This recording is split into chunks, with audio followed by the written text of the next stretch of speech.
This episode brought to you by TAUMMHOMS, which is a natural sleep and sound healing portal helping people globally to get to sleep faster and stay asleep longer through TAUMMHOMS.com. That's www.TAUMMHOMS.com. It's My Right Stuff with your host, Grammy Award-winning record producer and inventor, Toby Wright.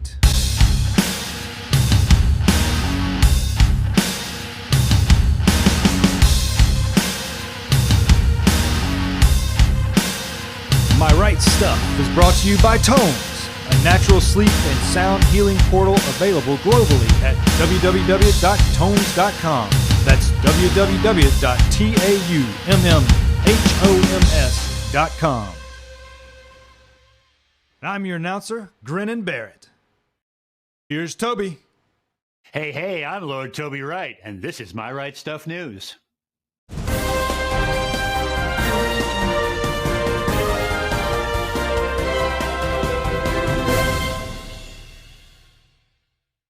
Well, hey, and welcome to the My Right Stuff News. Let's get right into the music news. Well, Brightside is the fourth studio album by American indie folk band, the Lumineers. It was primarily produced by Simone Felice and David Barron, and that comes out today. Skillet released Dominion via Atlantic. The LP was produced by Kevin Churko, who also produced Papa Roach, Disturbed, Five Finger Death Punch, and many more. The album was created completely remotely in between the band's tour dates. Home studio in Wisconsin and Churko's studio in Las Vegas. Love that tech. Under Oath returned to their unique, chaotic core with their seventh studio album, Voyeurist. Check it out today. Well, Korn just dropped their newest single, Forgotten, from the new album coming soon called Requiem.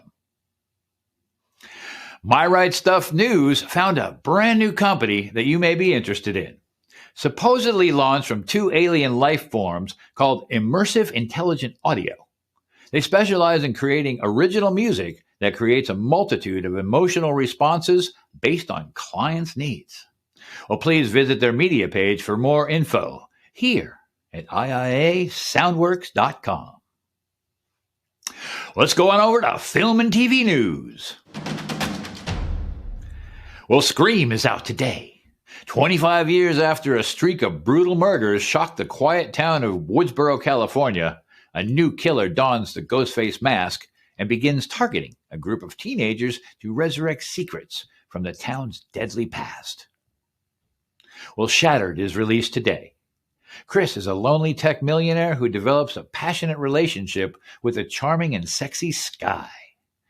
She also steps in as his nurse when he's attacked and injured by a punk on the street. However, Skye's odd behavior makes Chris suspect that she has more sinister intentions, especially when her roommate dies under mysterious circumstances. Oof, that one sounds pretty good. Well, HBO premieres Peacemaker this week. It's created by James Gunn and based on the DC comic character Peacemaker. The show is a spin-off from the 2021 film The Suicide Squad. And set after the film, the series explores the origins of Peacemaker, who believes in achieving peace at any cost, starring John Cena. Well, Netflix debuts Archive 81. This horror series is inspired by the podcast of the same name. And in a movie spin-off from the series, Showtime premieres Ray Donovan, the movie. The series follows Ray, who works as a problem solver for Hollywood's rich and famous. When clients call, Donovan jumps into action and makes sure that their issue evaporates into thin air by taking matters into his own hands. Ooh. Let's go on over to World of Sports. Well, Georgia beat Alabama 33-18 to win the national championship. Congratulations to the Bulldogs. Right on. And in the Premier Leagues, leader Manchester City plays second-place Chelsea, and Liverpool play Brentford. And in the NFL, the playoffs begin this weekend. Good luck to all those who made it in. And the Tennessee Titans and the Green Bay Packers, they both have byes this week. Let's go on over to Tech and Gear News. Well, the Lava Me acoustic guitar is a very unique and intuitive instrument. A 3.5-inch touchscreen is seamlessly integrated into the guitar and puts everything you need right at your fingertips. The High Lava operating system offers a lightweight, interactive experience without mobile connection. It supports Wi-Fi, Bluetooth, and auto-syncs your projects to the Lava Cloud. Tuner, metronome, recorder. Essential tools all in one place. No more ambient noise, and capture the crystal clear sound of your playing. Lava Me can be found here. Well, last week's episode of My Right Stuff featured Ronnie Plout from Air, an Eftol company out of Israel. And we just received an update from them. And the note from their corporate office states, as we continue to expand our global presence, we're putting effort into developing our infrastructure and capabilities. We've kicked off 2022 by expanding our development facility with the addition of a second floor for extra office space, doubling our team size, and completing the first of our 2 full-scale prototypes. The first prototype will soon be presented in several locations worldwide. And in the coming months, the Air One will be revealed to the world at multiple expos and high-publicity events throughout the year. And simultaneously, flight testing will continue with our twin full-scale prototypes. Manned flight testing will commence during Q3 of this year as scheduled, and we continue to work diligently with the FAA and regulators around the world to ensure that certification requirements will be met and that the Air One will be certified on schedule. They're creating partnerships with industry leaders for both technology and infrastructure needs, such as urban parking and charging, manufacturing, and more. You can pre-order your Air One here. Well, that's all the news that's making the news this week, January 14th, 2022. Now, over to you, Lord Rage. Okay, well, thank you very much. That was very informative. And welcome back to My Right Stuff, which is a film, TV, sports, music, adventure, and inspirational lifestyle podcast. I'm your host, Lord Toby Wright. And today we have a very special and talented guest. His name is Chef James Berry. And he has a brand new seasoning that consists of a delicious blend of organ meat and other spices. I know it sounds kind of weird, but I've actually tried it, and it's really amazing. It's called Pluck, and we'll talk about that a little later. He also has provided some meals to some of today's top entertainment personalities, and we'll learn about that as well. But before I introduce him, I want to thank you, all of our supporters who stream, download, watch, and support My Right Stuff. Keep spreading the word, my friends. We really do appreciate it. And be sure to click on our show notes below to follow our link tree to a full list of all the channels we stream on, as well as all our sites and social media platforms. And if you'd like to donate to My Right Stuff, please follow our support link. Every single dollar helps support the My Right Stuff crew who make all of this possible for you. Well, of course, be sure to subscribe to our YouTube channel as well as the podcast channel of your choice so you never, ever miss a single episode. And after this episode, please head on over to myrightstuff.com, click on the store tab to pick up some snazzy merch for those bodies, like this right here. This is a perfect example of some of that snazzy merch. Well, and you know, all that merch just makes for ideal presents for all of those nearest and dearest ones. Well, before we get started on today's episode, I'd like to introduce my essential ingredient, my distinguished co-host, Sir Gareth Dighton. Hey there, Gareth. How are you today? How's it winter treating you there in Wales? Well, we're in the middle of quite a nasty storm, actually. Storm Barbra is attacking the UK at the moment. We've got high winds. It's -1. Wow. We're having hailstones and snowfall, which I'm sure with you living in LA, you know all about snowfall, Toby. I do, but it's the wrong kind of snowfall that I know about. I'm sure you do. Anyway, my goodness. Well, you know how LA snow is, you know. Yes, very much so, yes. Which is very, very different to Welsh snow, I must kind of admit that. I'm sure it is. Well, Gareth, I'd like to introduce you to our talented and very fun guest, a man who has provided meals for some of today's top entertainment stars and who has also devised a new seasoning for your health that also tastes great. Ladies and gentlemen, please give a very nice, warm, My Right Stuff welcome to Chef James Berry. Hey, Chef, how are you today? I'm doing great, Toby. Hey, Gareth. Good to meet you both. Very nice to meet you. Nice to meet you. So I understand that you have a little product, and we'll talk about that as we go, because I've tried this Pluck, and man, I got to order like a dump truck full. It's so good. But here on My Right Stuff, we like to give our audience a bit of history and our guests a bit of grilling. So can you tell me how you got into cooking and, what's it like being a chef? Well, I actually have a funny story. So I was a very picky eater. Did not have my first taco until I was in college. That's how picky of an eater I was. But at 7 years old, I loved to cook. Now, I did not know that it was a career. I didn't think of it as a career. I thought chefs had to own restaurants. They had to work late nights. And for some reason, at my this is now when I'm in junior high, and I started taking a culinary class at school, I said to myself, well, I'm not going to be a chef. I'm just going to do it as a hobby because I'm a family man at 12 years old. So quite the insight. Yeah. So I decided then and there that I would just do it as a hobby. And it was actually 9/11. When that happened, it inspired me to kind of audit my life and reevaluate what I was doing. And I was in the acting business at the time, but I was also doing the typical actor thing where you're, working other jobs to pay for your acting. Sure. Or the lack of your acting career. And so I was substitute teaching at the time, which my heart wasn't really in it. And I thought to myself, well, I do love the entertainment business, but I also love cooking. And I only want to do the things that I love moving forward. And so then that moment in history shifted my focus, and I decided to go to culinary school and got out of culinary school. And when you do these programs, you have to do an internship. And so here I was in my 30s. I was getting paid okay as an actor, and I was getting paid pretty well as a substitute teacher. Yeah.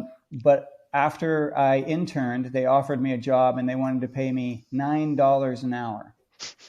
And as a 30-year-old, I basically I literally cried. I cried that night when they called me with the offer, and I said, I cannot believe I just spent thousands of dollars on a culinary program, and I'm getting offered a job for $9. And I, for some reason, had I just knew to say no. And no joke, a day later, I got a call for my first private chef job. It was with a news anchor. And from that moment forward, cooking was one of those things that I experienced where when everything, like they call it the zone, where you kind of just hit, everything kind of hits and you just feel like you're in the flow. Well, cooking for me was I would put out 100%, but I would get back 200%. That's what cooking was for me. It's like I fell into my life's mission. It was fabulous. I can't express how grateful I am to have finally tapped into that for myself. That's fabulous. So where did you train, and what kind of training did you have to do?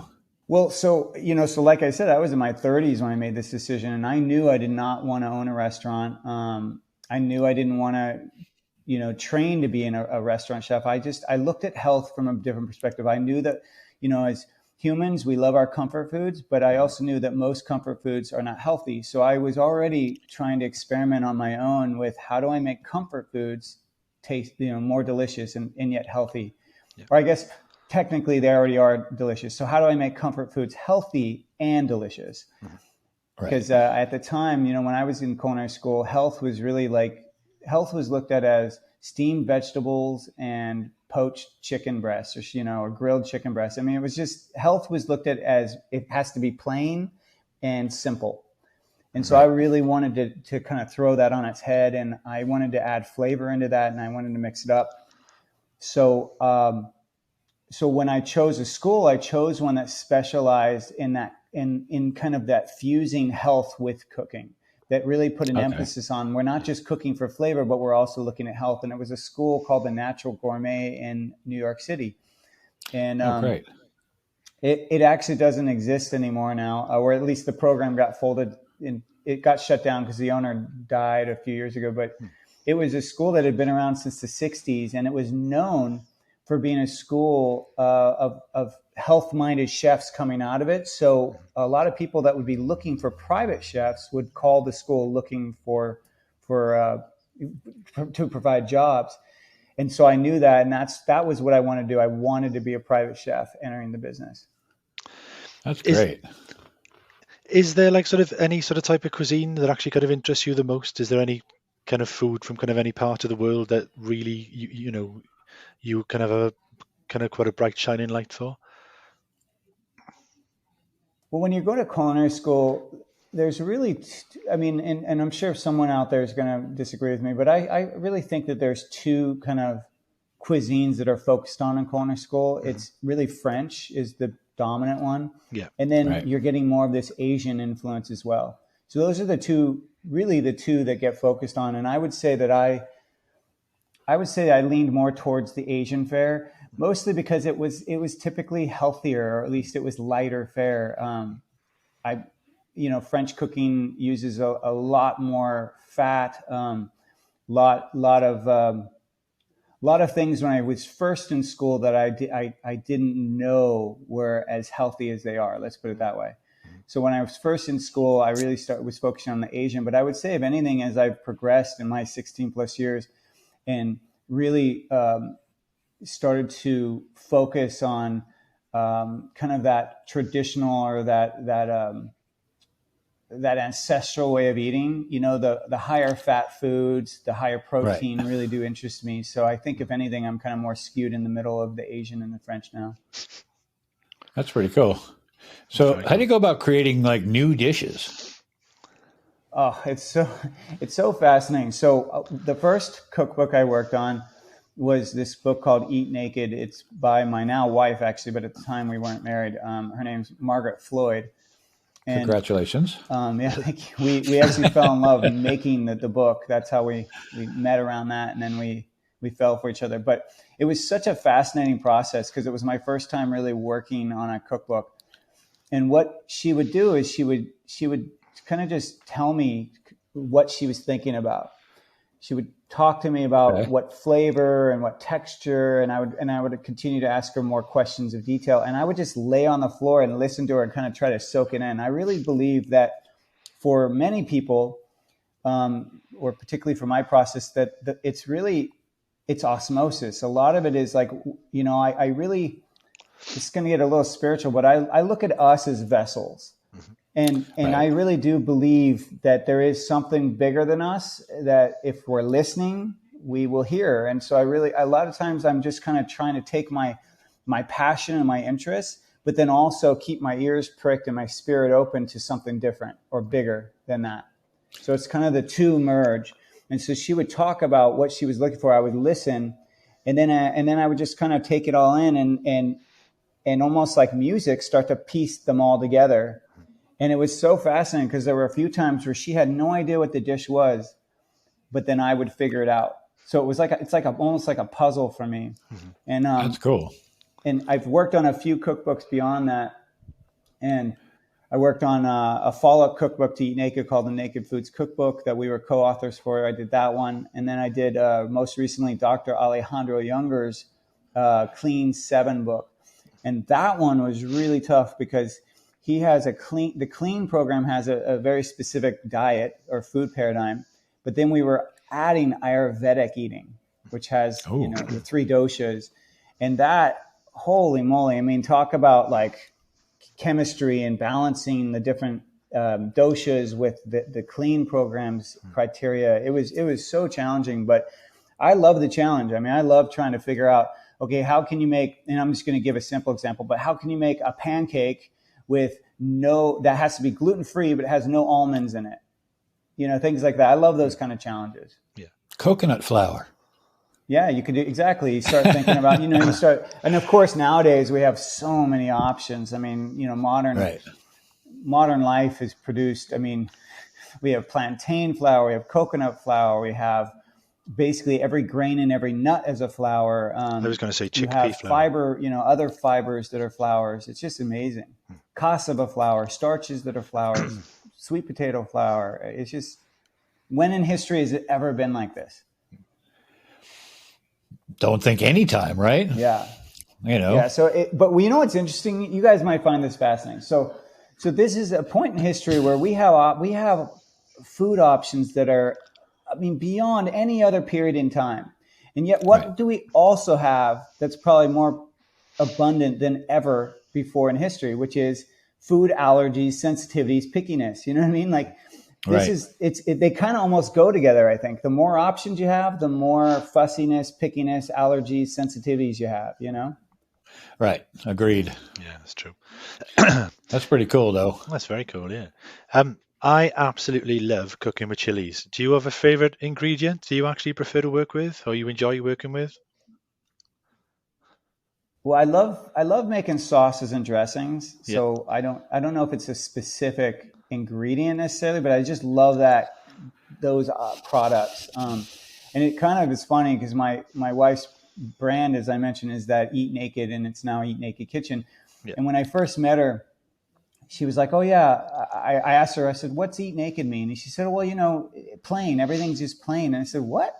I said, "What distinguishes food?" I said, "It's flavor." I said, "You can look at every nationality has different genres of food, right? Has their food, but there's pizza in Italy, but then there's tostadas in Mexico. They're basically the same concept, right? But they're just different." So I said, "What makes it different? It's the flavors. It's the flavors from the different regions." And so I really helped to change her perspective on her own brand at the time. But that's really why I love sauces and dressings, because they are, you take any protein, and I'm talking tofu all the way to lamb, let's say, just pick any protein. What really makes that protein different? I mean, it's what the animal's fed. Yeah, that can kind of sometimes come through in the muscle meat. Yeah, but ultimately, it's not just how it's cooked. It's not just the texture, but it's the dressing or the sauce that goes with it. It makes the dish. It makes it unique. It brings out the flavor of that muscle meat. To me, it's everything. So I love dressing sauces. That's great, because I noticed you have a little bit of. You're ready to make us a dressing. Are you going to make one today? Yeah, for us? yeah. Well, I wanted to share with your audience one of I think the best ways for anyone that wants to step into getting healthier. So one of the things you got to do is you got to. Yeah, is that you? Okay. Yeah, that's me. I'd like to be healthier. Yeah, I mean, we all need it. We're all busy. We're all human, and so I don't put any pressure on anyone. But I do always try to ask people, like, always be moving towards healthy. You know what I mean? I get it that we're all going at different paces, but I want you to always be moving towards getting healthier. And one of the things you got to do that is you got to listen to your body. You have to prick your ears and prick your senses to your body, because your body, as I said earlier, is the vessel. So everything you eat, your body's going to respond to. And I don't care what your diet is. Like, go your own path with your diet, because everyone's got to figure it out for themselves. If it's going to be something that they're really going to follow, they've got to figure it out for themselves. Yeah. But your body is not going to lie. So whatever diet you do, your body is going to respond to that. And how it responds is going to be a clue on if that diet is working for you. Right. So to me, always be moving towards healthy if you can. If you get reaction in your body that tells you it's not working, try something different. And so one way that I always advise people to start getting healthier is to stop buying those bottled dressings in the grocery store.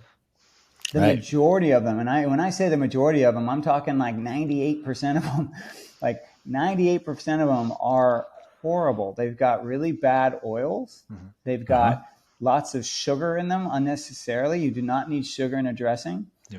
They've got ingredients that are made to make it more shelf stable, or made to make it emulsify, like to make it look like it not separate, basically. So they've got all these ingredients in it to make it either look better to you on the shelf, last longer on the shelf, or taste, kind of hit your either salty or sweet notes, which is what most processed food does. It's always either salty or sweet. And you know why? Because those are the cheapest ingredients. Salt and sugar are the cheapest ingredients.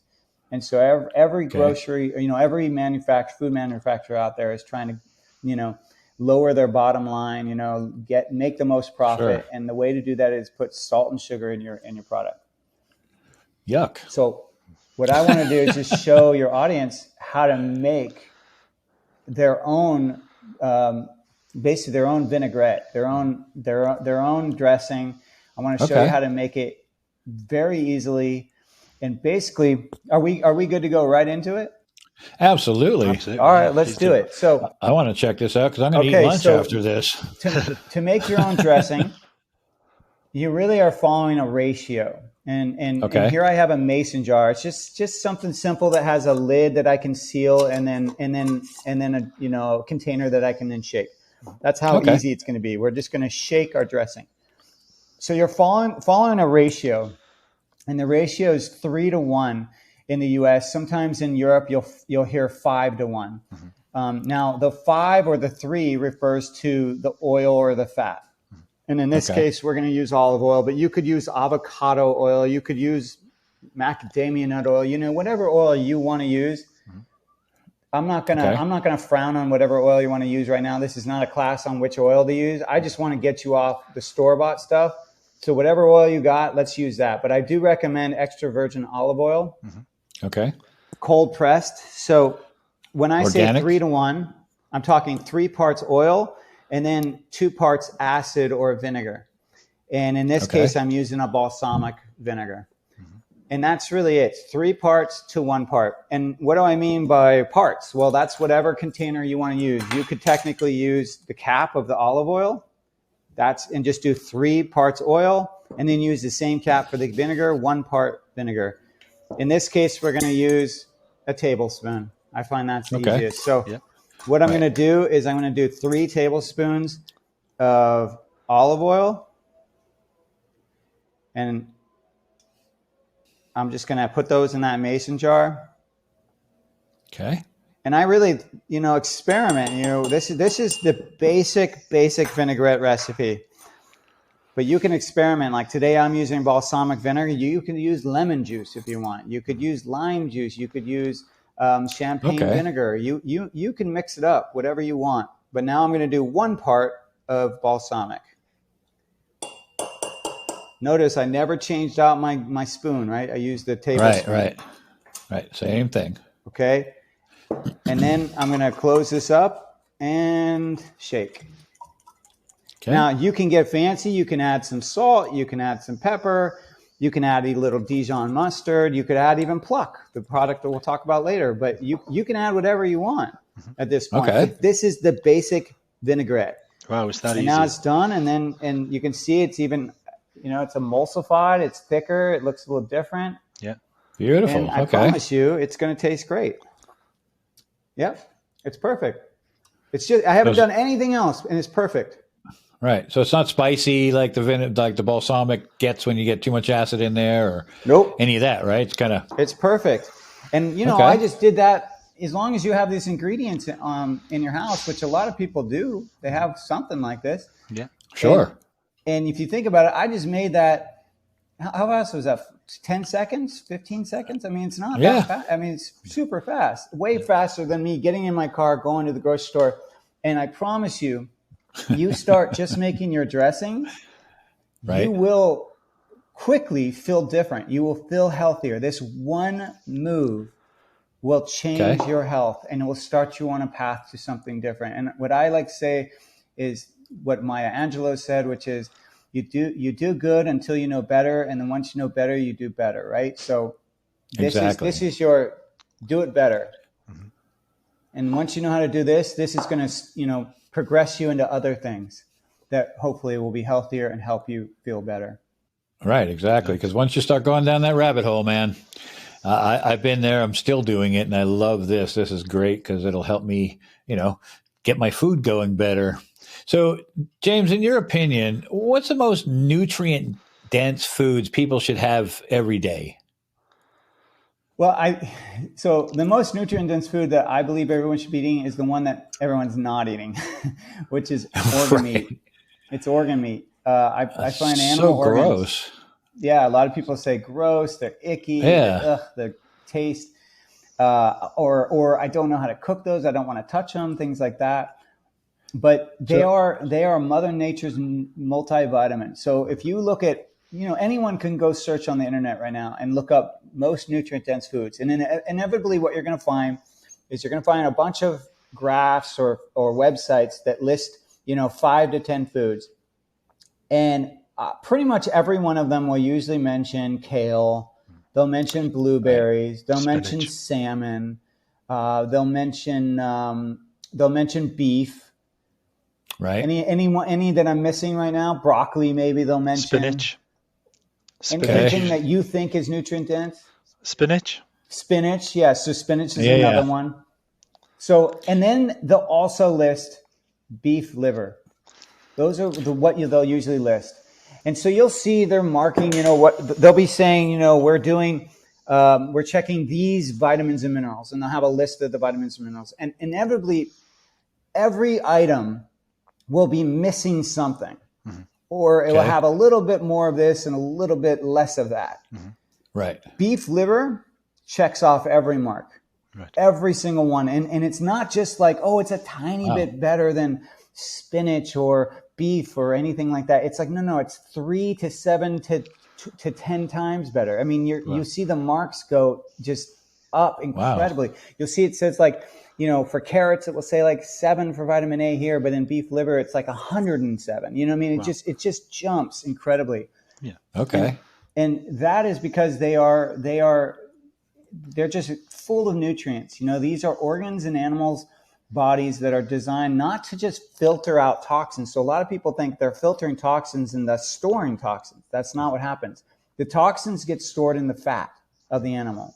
Yeah. Okay. The organs are filled in nutrients so that they can filter and support the animal's health. Oh. But that's not where the toxins store. But because there are these filters that are that where lots of blood goes through, and they need to be full of nutrients to do that, to do their job. And so when we get healthy animals, we get healthy organs, and they are just filled with vitamins like A, B, C, D, E, and K, essential minerals like potassium, iron, folate. You got your B vitamins. Anyone out there that's feeling depressed, because they've been indoors so much, or if you're like Gareth, who's in a storm right now, B vitamins and vitamin D, right? B vitamins and vitamin D help with anxiety, stress. So these are all things that are found in organ meats.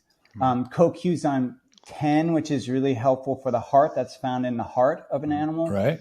There's this idea of like supports like. So every animal's organ is going to support your organ. So the idea is like if you need liver support, you should be eating liver. If you need heart support, you should be eating heart.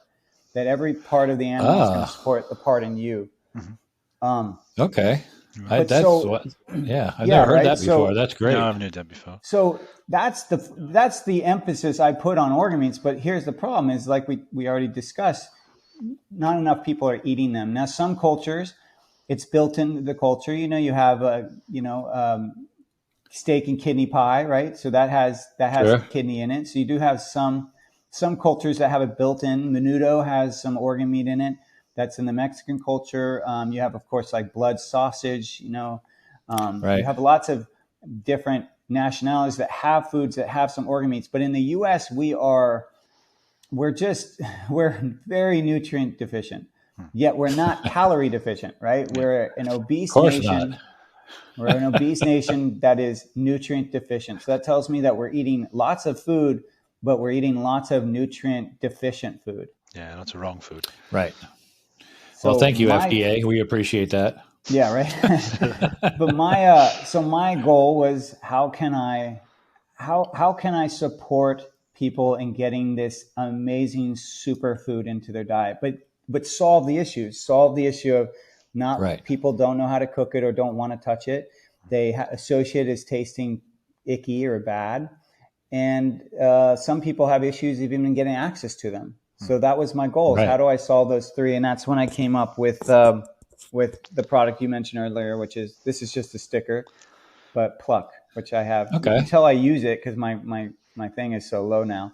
Your supply is pretty low. It's low. Well, let's talk about that now. Now that it's right in front of us, let's talk about Pluck. So tell me about, what it is and how you use it and why. So Pluck is an organ-based seasoning. So I took 5 organs. I took liver, heart, kidney, spleen, and pancreas. And I basically am getting them freeze-dried and powdered. So freeze-drying is slightly more nutrient dense than other methods of drying. So, there's freeze drying kind of maintains as many of the nutrients as possible. So the organs are raw and then freeze dried. So we're trying to make, because heat destroys vitamins and nutrients. So we're trying to maintain as much nutrient density as possible. That's why we get freeze dried.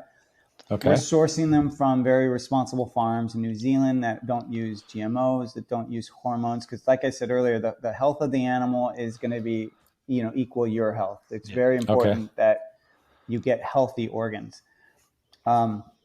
And so basically I took that product and then I combined them with other seasonings and spices to offset that kind of icky taste that people associate with organs.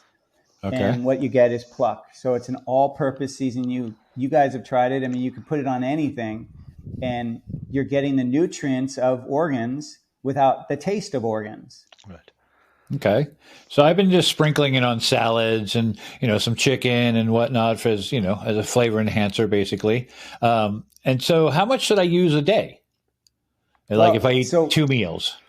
Yeah. So that is the question, right? Because a lot of people want to know, well, how much do I need personally? And here's the issue is we're not a supplement company and I haven't assessed you. I'm not a doctor. I don't know what you specifically need. And that's one issue I have with, Mr. Google these days is everyone's kind of going on Google and trying to self-assess their own health needs.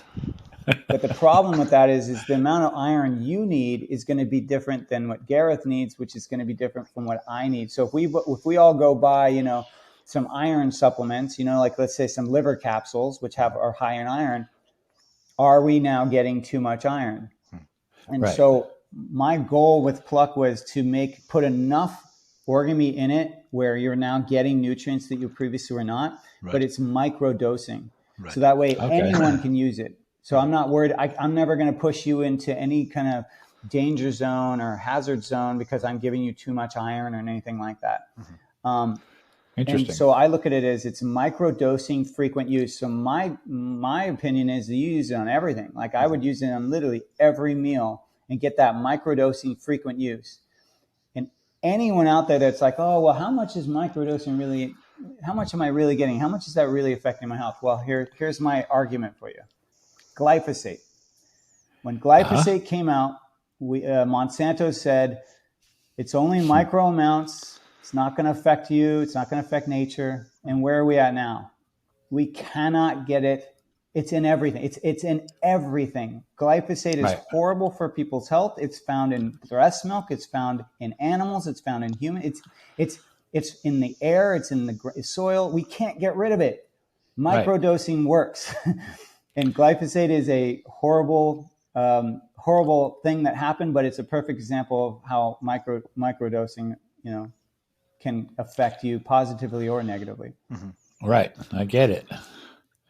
That's pretty crazy because I know that, all those chemtrails, as they're affectionately called, are just that, just the glyphosate being sprayed all over the planet, period. Yeah. That's how it's getting there. And it's all in our crops and everything. So it's everywhere. It's everywhere. And so, sadly, it's not going away anywhere, even though they've supposedly stopped. They're supposed to have stopped using it in a few countries. They've outlawed it, but they're still finding it in everything. Not here in the good old USA. We love that stuff, don't we? Yeah. We don't love it, but somebody loves to spray it. But whatever. Yeah. You actually mentioned earlier about actually kind of responsible. But so to answer your question, though, Dobie, I recommend putting it on as much as you want. Follow your own flavors. Okay. I mean, I have days where I douse it. I mean, if let's say I'm having salad or steak, I mean, I put tablespoons on it. Okay. Tablespoons, not just pinches. I put tablespoons on it. And it's just, and then other days I want less. So I really just follow what my body is craving. Okay. Fair enough. Thank you. You actually mentioned earlier about actually like sort of responsible sourcing meat and kind of things like that. I actually believe Pluck is totally organic. How like sort of important is actually that concept to you? Well, so organic is interesting. I remember when I've been in the field long enough now where I've heard a lot of people. I remember I was once in a grocery store and this kid, this was when organic was really starting to become more of a marketing term. Mm-hmm. This is maybe, I want to say 15 years ago. Yeah. But there was this kid in the grocery store and he had picked up a bar of organic chocolate and he was holding it up to his mom. He said, Mom, look, it's organic. That means it's healthy. And I just had to laugh at myself. I'm like, well, organic does not mean healthy because you could have organic chips and, you know, right. It's still chips, you know what I mean? Like you're still eating fried food, you know what I mean? It's like, it's still a sugar item, but in terms of certification, I actually don't look at organic first. I do believe organic is important because if it's certified organic, that means it's also non-GMO. Mm-hmm. It means it is still getting some synthetic fertilizers, but just not as many as conventional. Yeah. So it is healthier. But from my money, I really want that animal to be 100% grass-fed. Mm-hmm. So all animals are grass-fed, but they're not all grass finished. Right.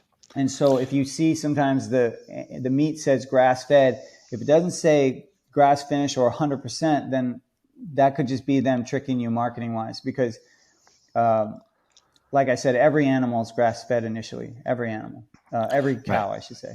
Yeah. So I look for that 100% grass fed. That's really important to me. And then I also like the term pastured. That means that they're not just being fed, green hay, in a confined area, but they're actually out on the pasture. Yeah. A lot of times if they're out on the pasture, that means they're getting wild grasses. They're getting things that sometimes are harder to certify. So that's why there are some farms that aren't certified organic, even though what they're providing to the cows are just as good as the certified organic places. It's it's really expensive to get the certification, and usually you have to qualify for I think 5 years, and so it just some small farms they can't afford the cost. So I always look for that 100% grass-fed pastured, and then I would say the next one is organic since it combines the non-GMO. Yeah, right. So it's like sort of happy meat then. So you get it's what? Sorry. So it's like sort of happy meat. Happy meat. Happy, absolutely. Yeah. Well, you bring actually, Gareth, you bring up a good point. Is the energy, energy in food. If you ever seen that movie Like Water for Chocolate, and Chocolat, right? Where the people cooking, they're cooking with emotions, and then people eating it experience those emotions, whether it's love or anger. I'm a big fan of that. Actually, I really, there's lots of people out there. From nutritionists to chefs that will talk to you about how the energy that you cook the food with is what the people will get.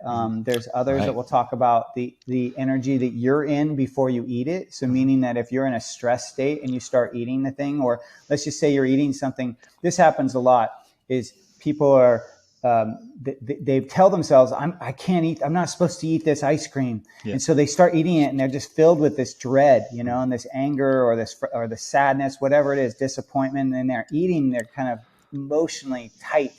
Well, people would argue with actually by eating in that state, you're preventing proper digestion. You're actually adding stress to your body, and a body eating under stress is actually not going to be as healthy as one that is eating the same food with more of a clear, kind of happy, lighter energy. So I'm a big fan of the energy and not only of how we treat the animals, but how the state we're in when we're eating. That's pretty interesting. I agree with you completely. Yeah, totally. It's fascinating, Toby. I mean, I know examples of people that, let's say, they have issues with gluten, for example. They're sensitive to gluten. And if they just eat, so if you could try to experiment this. Now, I'm not suggesting if you're celiac to do this. If you're celiac, that's a whole other issue. I'm just talking sensitive. Yeah. Right. Okay. Sensitive, I am. So try to eat a meal that has gluten in it, but do it feeling joyful. Like, do it where you're not thinking about, oh, this is gluten, I'm not supposed to be eating this, it's going to make me feel sick. But do it in a very happy and joyful, light space, and see how your body digests it. I found that when you just do that one thing, your body digests it better. It's fascinating. It's so fascinating. Okay. And I'm going to try the converse too. I'm going to eat something really healthy and be mad. I hate eating this organic stuff. It's like dirt and raisins. Yuck. Yeah, I'll try that too and see what happens. I mean, I was raised on quote unquote health food, right? And, you know, we had granola and dirt. So, you know, that was yum. And my mom used to go to the co-op and drag us with her and, you know, all that kind of stuff when I was young. So, you know, I'm familiar with the quote unquote health food. But I was wondering, like, you know, you gave us the recipe kind of to Pluck before, and what, you know, is basically in it. And I have two questions. So do you have other styles of Pluck or recipes of Pluck? And if not, are you developing them, or, you know, where are we going with it?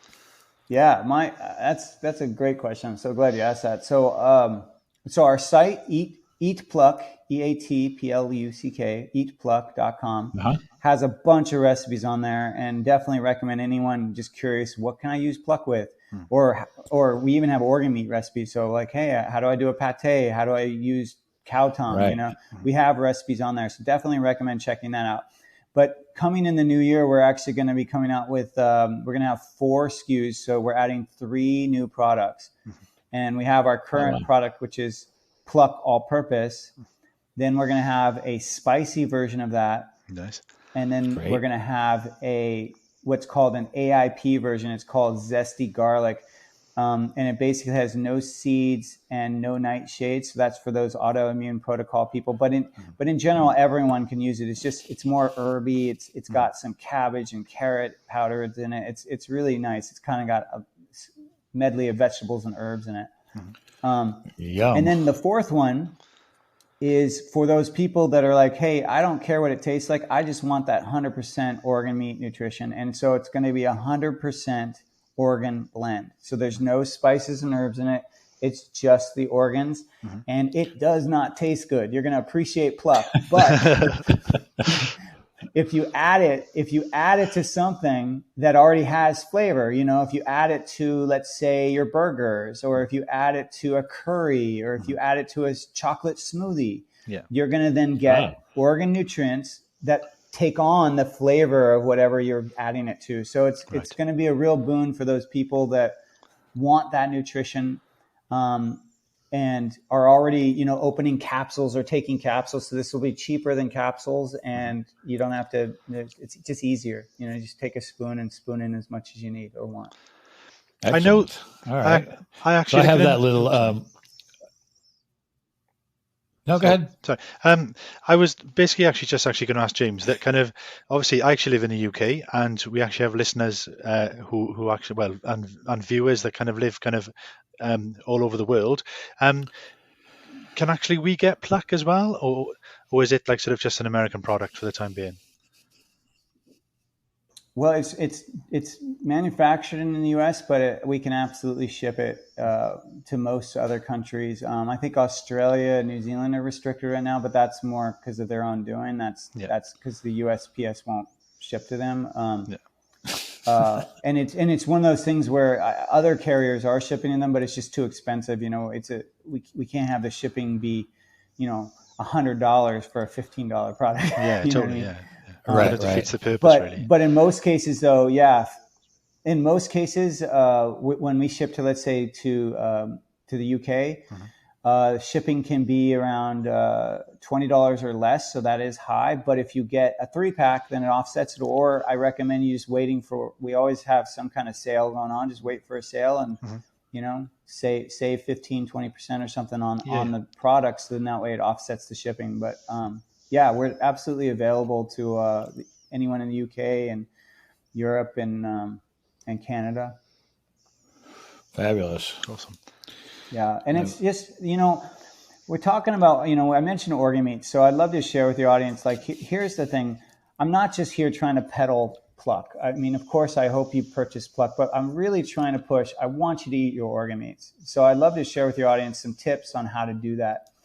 Please do, because I can't stand organ meat, but I would love to be able to.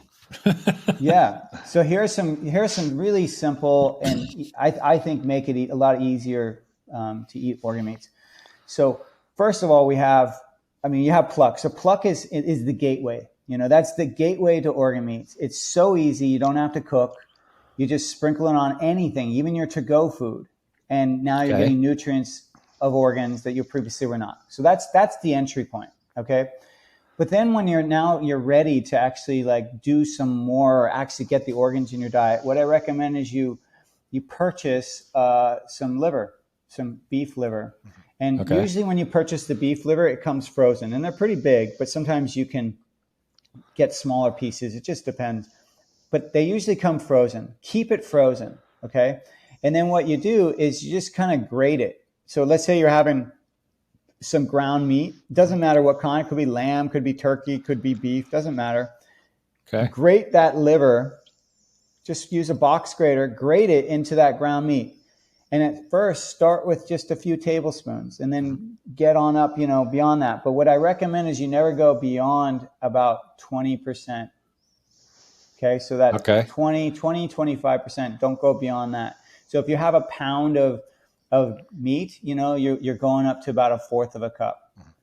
Okay. Eventually. But ease up to it. No, there's no reason to go all out at first. But I find that if you keep it under that, 20%, then no one will ever know it's in there. Mm-hmm. It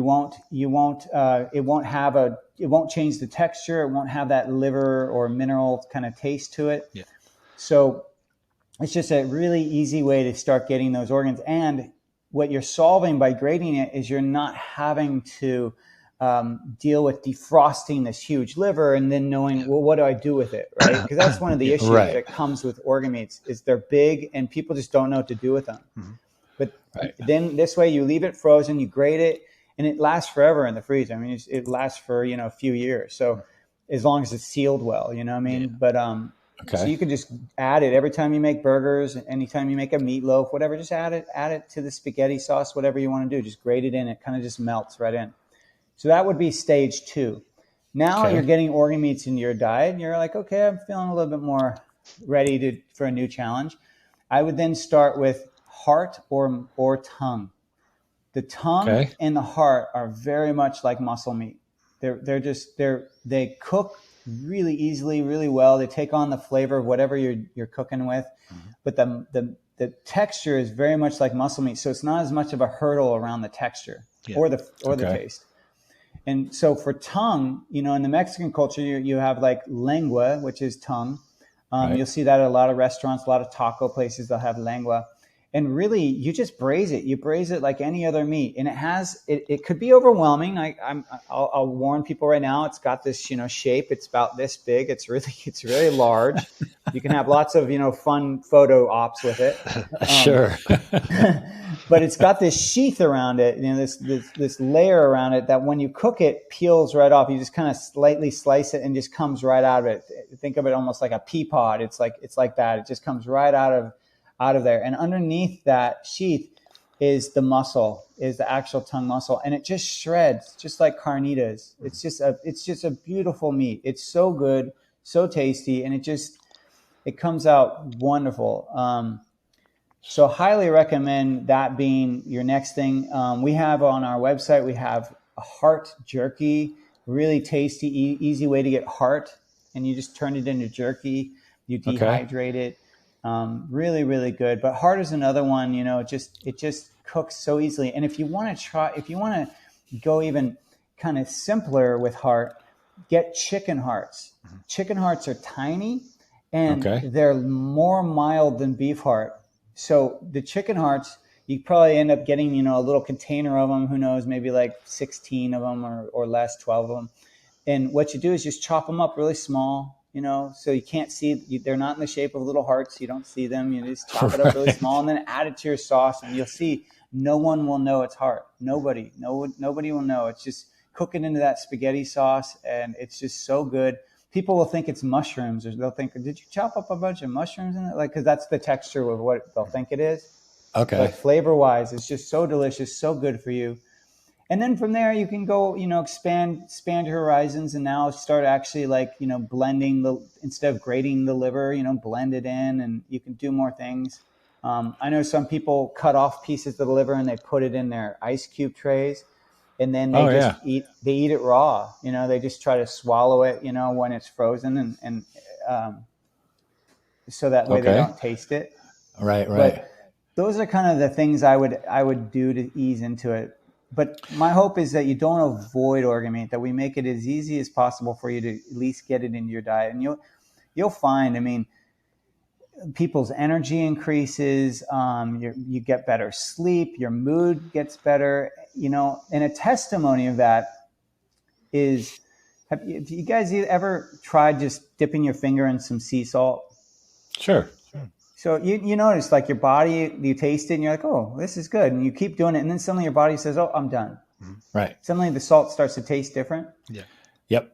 You know what I'm talking about? So I do. The same thing happens with organ meat. I find when people are using Pluck, the same thing happens, particularly kids.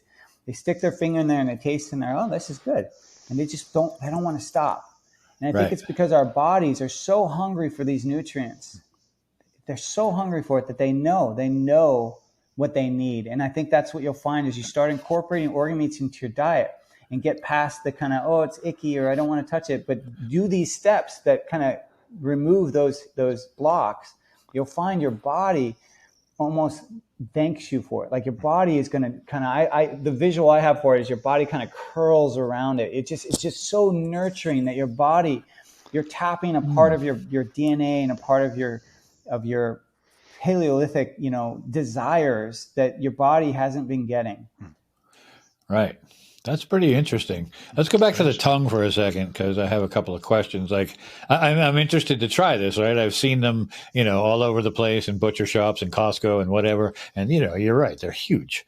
And huge. Yes, photo ops are a good thing. But so what would be the best way to cook it? So would it be to bake it, like, a filet mignon, like in a pan, and then finish it, in the oven? Or should I put it on the grill? Or, like, what would be my easiest way to take care of that?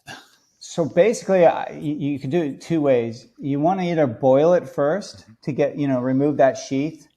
And when I say boil it, I mean, you're going to be either in a pressure cooker or just in a pot. You're going to be boiling it for a while.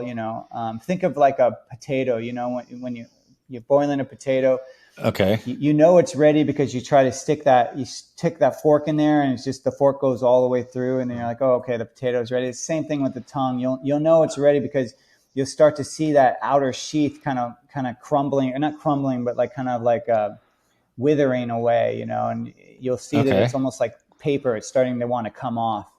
And so that's one way. The way that I normally do it is I put it in like a pressure cooker or a slow cooker. I put in some liquid. And I add some onions and, maybe some vegetables. And then I just basically, it's the same concept. So I'm slow cooking it or pressure cooking it, which is, I'm doing that in liquid. So it's very similar to the boiling. I do that it really varies. You're just mostly doing it for when that sheath comes off. So it can be, an hour, it could be more depending on how you're cooking it. But once I pull it out, then I slice the sheath, I open it up, and underneath is this, as I said, that muscle meat. Now that muscle meat is cooked, but if you want it to be like crispy, like carnitas or something, then what I do is I take that muscle meat, I shred it with a fork, and I put it on a pan, and I put it under the broiler, and I crisp it up. Now you could stick it in a fry pan and, fry it up with a little bit of fat. Yeah. You can really season it, do it however you want. But at that point, it's just muscle. So it's no different than a steak, but it's already been cooked. So you just want to, whatever you do to it, you're just finishing it. You're not cooking it more. You're just now adding texture to it. You're either crisping it up, frying it up. You could put it on the barbecue. You really could do whatever you want with it from that point on. But good to know. Good. Thank you. The broiler is the easiest. You stick it on the broiler, crisp up. What I usually do is I shred it, I put it on a pan, I sprinkle whether it's Pluck or some kind of seasoning on it, and then I broil it, and then we put it in tacos. That's how we normally eat it. That's awesome. It's Toby, I'm telling you, and everyone listening, like anyone that thinks I'm kidding, just give it a try. It is a glorious food. It is so good. And here's the thing, we always hear people saying, oh, I don't know, I know that, Chef James, you're telling me I need to eat these grass-fed, organic, non-GMO cows are expensive. I just don't want to put all my money towards animal meat.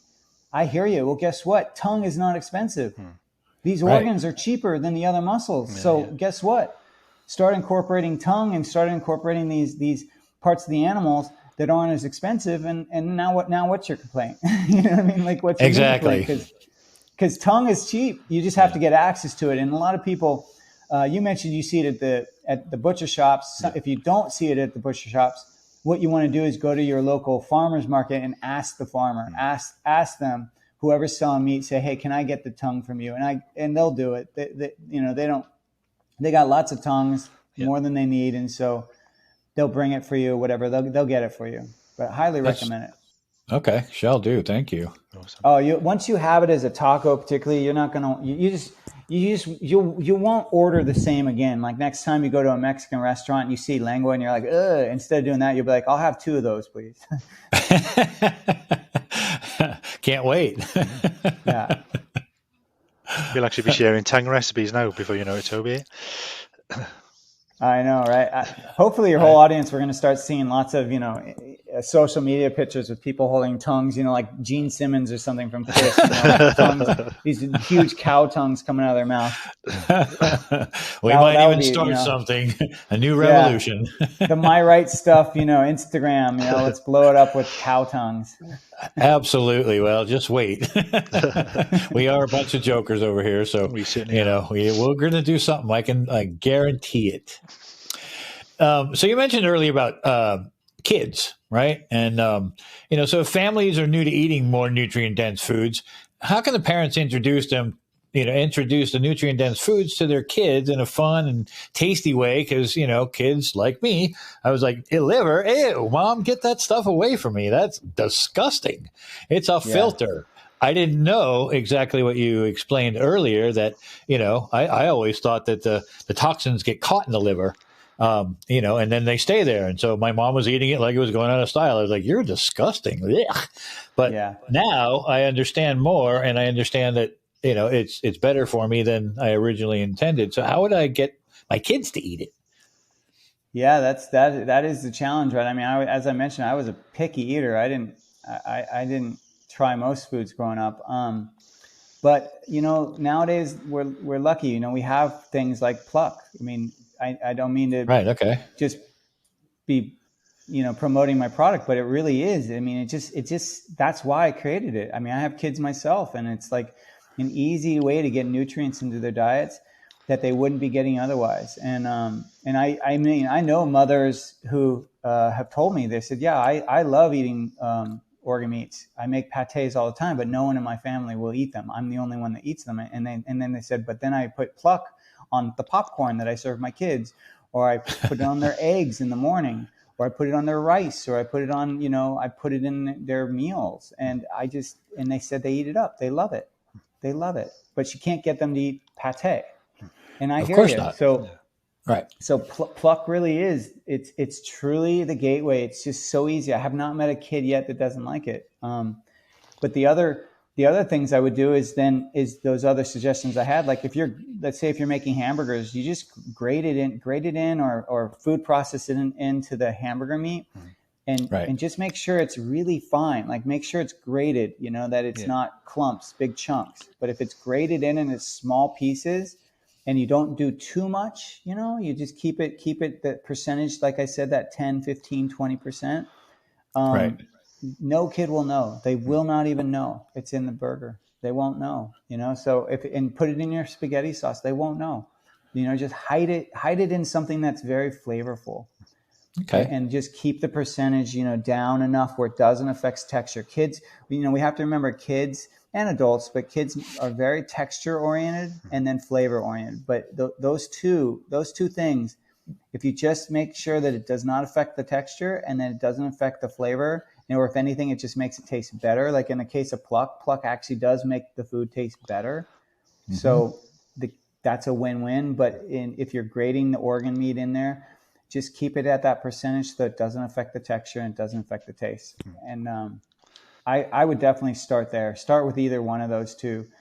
But the more you can do that, as a parent, just get these in however you need to. Now, my kids, they know what Pluck is. They ask for it. They ask for it and everything. So that's great. I think you can get to that point where you tell your kids what it is. But if you're worried that they're going to be really picky about it, then just don't tell them. Like, get the seasoning, start sprinkling it on your food. Don't tell them. They won't know unless they can read. But well, you just hide it from them in that case. Just hide it. Just hide the package from them. But I mean, I can't even tell. One of our favorite ways to put it on is popcorn. And as a parent, I just, I have to, any parents that are listening to this, I'm on your side. I get it. We're busy. Everyone's busy. We're busy. Oh, yeah. We don't have time to deal with picky eating. If you're cooking, 3 meals every night because you're serving one, each person in your family's pickiness or needs, stop that right now, first of all, and only do one meal. And everyone has to eat that one meal. If they don't have options, then you just focus on, getting everyone to follow. You need to simplify, right? So one thing is you want to make sure that you're not catering to everyone's needs unless it's a serious, an allergy or something that's around their health. But for the most part, you serve them what you want them to eat. Mm-hmm. That's their meal. And then you try to make it as flavorful as possible, and you include them in on the process, whether it's in the designing the meal, like maybe you guys go through a cookbook together and you pick the meals together visually from the pictures, and then they go to the grocery store with you and they're helping to pick it out. Mm-hmm. And then when you're cooking it, they're chopping it up, they're participating in it in every part of the way. Let them sample the foods. What is this? What does a carrot taste like when it's raw? What does it taste like when it's cooked? What does it taste like when it has a vinaigrette on it, or something like that? Let them try it at these different stages. Now, that's if you have time to do that. But if you don't have time, I'm with you. I get it. And what's the worst thing as a parent? You feel like, oh, I didn't plan for dinner. We have to order pizza out again. And you just feel like a jerk. You feel like, man, I'm trying to help my kids get healthy, and I just had to give them pizza again. You just feel bad. Yeah. And I get it. Sometimes that's what happens. You end up eating to-go food 3 or 4 nights a week, and you don't mean to. That's just what happens. Right. And so what I say is, that's why Pluck exists. It exists for you and me, for those people that don't want to feel bad. Because even if I'm feeding my kids pizza and I sprinkle this on there, at least I feel like now they're getting their organ meats too. Yeah. You know what I mean? I feel like perfect. At least they're getting this as well. And it just makes me feel better as a parent. It makes me feel like I'm supporting my kids' health. It's just a win-win. Perfect. Totally. Throughout your time, you've cooked for many sort of celebrity people. We know you've cooked for Tom Cruise, Mariska Hargitay, George Clooney, and Barbra Streisand, to name but a few.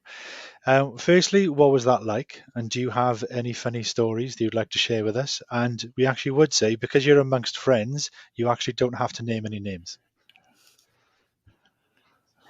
Yeah, I know. I had to sign a lot of NDAs. Yeah, I'm sure. Yeah, NDAs. I'll say this. I really enjoyed it. I really enjoyed cooking for them. Everyone always asks, what was, particularly people like Tom or George, like, what were they like? How did they treat you? And I always say, everyone treats the chef great. Yeah. No one's mean to the chef because you're never testy or mean to the person that's cooking your food. No, right? You just don't do it. So everyone was always kind to me. They were really good to me. I thoroughly enjoyed working with Tom. And George, I mean, all of them. I can't say one thing.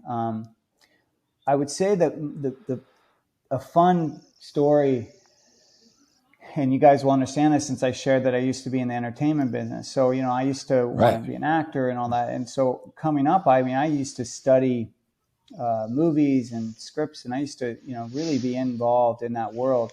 And one of the films that I really loved when I was coming out of, I think this came out when I was in college, I can't remember exactly, but was that movie Usual Suspects by Bryan Singer and Chris McQuarrie.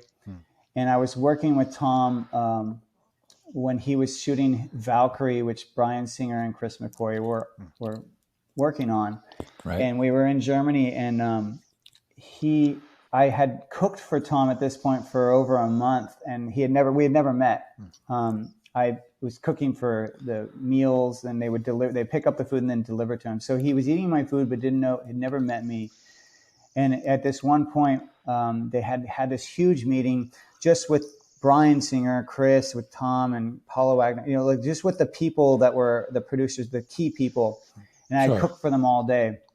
And I went up there to check the food, and Tom came out of the room, and he said, "Oh, hi." And I said, "Hey." He said, "Are you the chef who's been cooking the food?" And I said, "Yeah." He said, "Absolutely fantastic." And he starts to compliment me. And so this is the first time I'm meeting him. And he then opens up the doors to the office, and everyone's in there, Bryan. And like I said, all these people that I had known about as an actor and always emulated.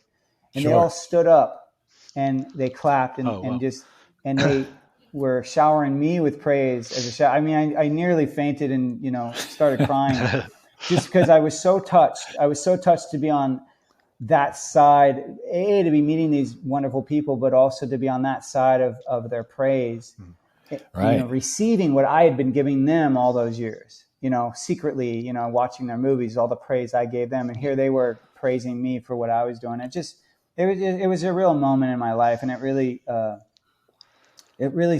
just helped me step into being a professional chef, because I was still a new chef at that time. Mm-hmm. But it helped me to really feel like what I was doing was good. Wow. That's awesome. So that's very good. Did you have any outlandish demands?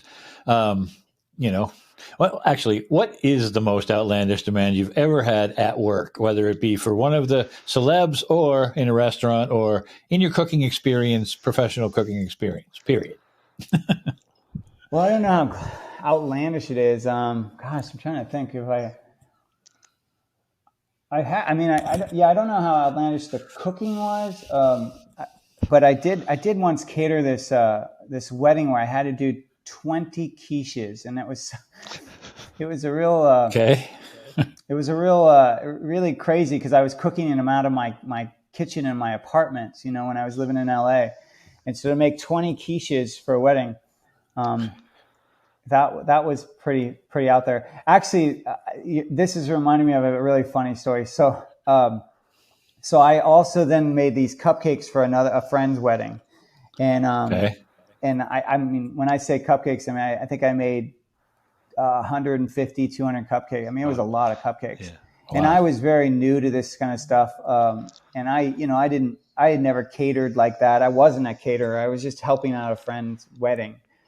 And so I bought this huge box to carry them in, and I put them all in. They were all iced up, and I went to carry the box, and it was so big, so long, that it started caving in as I went to carry it. I'm leaving to go to the wedding, and I'm carrying it, and it just starts caving in, and the center starts folding up like a book, and every cupcake got destroyed. The icing was all over the place, and I was on my way to the wedding. I mean, it was disaster. And every caterer out there, I'm sure, has a tale. I mean, it was absolute disaster. 200 muffins just destroyed, and I was panicking, and I was.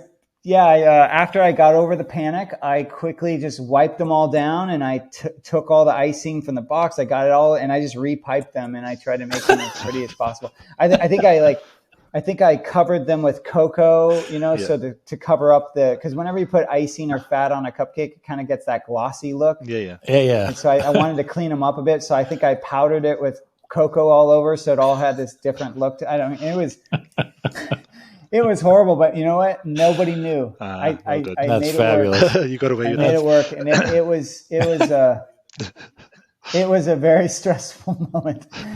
Yeah, but and then I guess the other fun story. This one I guess has to do with one of the celebs I had worked with, and I can't name who, but they had been working with shamans, and I can't remember where the shaman was from, if it was Latin America or somewhere, but they had been working with a shaman, and I showed up at their house to deliver food, and they're like, "Oh, come on in." And so I came in, and they asked me to hang out, and while I was hanging out, they proceeded to bless me because they had been training as a shaman. So I got blessed by this celebrity chef or actor, and it was just a trip because sometimes I would just be delivering food at six at night. I'm thinking I'm going to drop it off and leave, and then to be pulled into someone else's reality and be blessed by this actor. It was very bizarre, but I have a few tales like that just were kind of out there,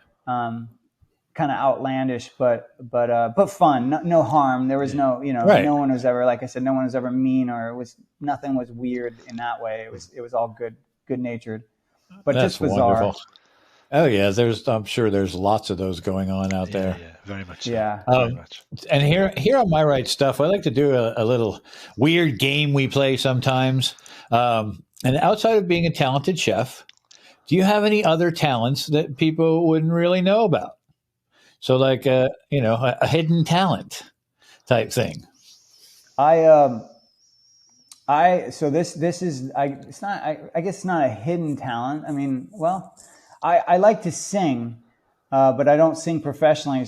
And the secret though is that I actually like those kind of bebop or boy band kind of like, not in sync, but I guess like I like those harmonies, of like those bands, and they're typically like boy bands, but I love those harmonies, and it could be women as well. It doesn't matter. But I like pop. I like pop music. Yeah. So I love singing to pop music. But my wife laughs at me because sometimes she'll walk in the kitchen and I'll be singing, New Kids on the Block or something like that, an oldie, but I'll be singing like in this falsetto voice, and these little boy voice or something because that's how they're singing, So yeah. Sure. And and I love doing the dance moves. So sometimes when I'm cooking, I like to bust out and do that kind of stuff. But in general, I think a funny thing is that when I'm happy if I'm singing. Yeah. Like like if I'm in the kitchen and I'm singing as I cook, then that I'm enjoying myself, that I'm having a good time. It's one of those telling cues for me. Right. Awesome. Do you dance actually when you cook, Toby, as well? I do. Yeah, I do. Just put on my little robe that says "Kiss the Cook," and then that's all I have on, and I just dance around the kitchen. Yeah. What music do you listen to when you're cooking? Actually, I listen to jazz when I'm cooking. Oh, that's nice. Yeah. Because it helps me focus on what I'm doing. If I get into the rock and roll or the blues or something else, it kind of takes my attention away because I produce records and all the day long. So I'm always listening for something. But jazz is one thing that just takes my mind to a different place and allows me to concentrate on what's in front of me, like a saucepan or a steak or whatever. Yeah, so I love listening to jazz. Oh God, yeah. Miles is my favorite. Miles, classic. I think mine varies. How about you, Gareth? What's your music of choice? Mine varies because I listen to lots of new music, particularly because of the radio show I do. So I may well use that as like an opportunity to actually kind of listen actually to sort of some of the new. Some of the new stuff I've actually been sent. I also have my favorites that I actually like to kind of groove around the kitchen too. Today I was listening to Populate itself, or like kind of an early 90s rock hip hop crossover kind of band from actually the UK. So I was kind of having a bit of a groove actually to them while I was making my curry this evening. So just like sort of depends actually what sort of mood I'm in as well sometimes. Yeah, listening to music and cooking are if anyone out there doesn't enjoy cooking, then put some music on. That helps a lot. It's just a wonderful way to kind of get your mind off of what you're doing. So I have one last question for you. So do you have any superpowers? Like cooking is definitely one of them. Yeah, definitely. So when you put on your cape, what other superpowers do you have? I would say that I would say that a superpower I have is that I usually can see I can usually see the best in the person I'm talking to. Like I usually, particularly when I used to have, before I had kids and I had more time to get lost in conversations with people and, more time to just be one-on-one with them. I felt like I was a really good mirror to their best qualities. I was always able to kind of help them see themselves in a better light than they were seeing themselves, if that makes sense. Awesome. Yeah. Totally. Okay. Yeah. So I hope that when I say this, that my superpower is kind of that listening and that reflection, that positive reflection. I hope that I still, that's something I've always seen as a superpower in me, but hopefully I'm still manifesting, I'm still communicating that to people. Admittedly, though, now that I have 2 kids and a business, like I don't get to socialize as much as I used to. So I'm a lot more isolated now. Right. As we all Maybe are. we all are. I don't know. Yeah. Silliness prevails. Totally. Well, James, this has been a very, very informative and a very healthy episode. I really enjoyed all the info and the wisdom you shared here today. It was really fun and exciting, and I hope to do it again because I know that you have a lot more wisdom to share with us in the very near future. And thanks for taking the time to be part of this episode of My Right Stuff. Thanks for having me, and everyone, you're welcome to follow me on Instagram or Facebook at Eat Pluck, and please reach out and tell me how when you do step into eating organ meats, share with me. Let me know how it goes. I really do. I want to know, but I also I support you on your first steps into getting organ meat in your diet. Excellent. Awesome. Yeah, Awesome. I'm sorry I forgot to ask that earlier. But thank you. I will put it up on the screen. And we'll have an Eat Pluck advertisement going. Yeah, and if you want to get Pluck, go to eatpluck.com. Excellent. We'll get plucked. Yeah, get plucked. Get the pluck out of here. After you buy it, you can walk around and say, I was plucked. I got plucked. I got to have a little button, I got plucked. Yeah, plucked. Oh, that is something that we like to do is I mentioned earlier that it actually makes food taste better. So I'm always saying, if your food not tasting as good as you want to, pluck it. And we shall. We shall certainly be plucking it.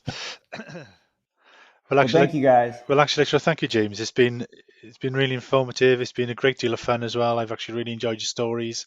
So actually, kind of thank you all very much, and a big thank you to everyone out there that's listening. You beautiful people, No Star. Good night, and I'll actually catch you another time. And I'm your host, Lord Toby Wright. This has been another exciting and very nutrient-filled episode of My Right Stuff. Remember to listen loud, play hard, and keep reaching for your dreams. And thanks for watching. Good night. Do you suffer from insomnia, depression, or anxiety? Well, our sponsor, TAUMMHOMS, may be able to help you in these areas. TAUMMHOMS, a natural sleep and sound healing portal, helping people globally get to sleep faster and stay asleep for longer, and you can find this piece of gold at www.taumms.com. That's www.taummmhoms.com. Most of all, I'd like to thank all of you beautiful people who stream, download, watch, and support My Right Stuff. And please keep spreading the word because we really, really appreciate it. Also, we now have a My Right Stuff store where you can pick up some lovely snazzy merch for those beautiful bodies. Just go to myrightstuff.com and click on the store tab. And don't forget to tag us in any photos of the merch so we can include you in a future episode. Please also be sure to subscribe to the podcast channel of your choice, as well as our YouTube channel. Toby says it'll give you 10 years good luck. I'm not so sure. I think it's maybe more. This has been another amazing episode of My Right Stuff, and please be sure to tune in this week, next week, and every week for yet another adventurous and informative show. I'm your co-host, Sir Gareth Dighton, and thank you, my lovelies, for tuning in. No star, you beautiful people, and we'll catch you next time. Thank you for watching My Right Stuff. This episode was brought to you by TAUMMHOMS, a natural sleep and sound healing portal available globally at www.taumms.com. That's www.taummmhoms.com.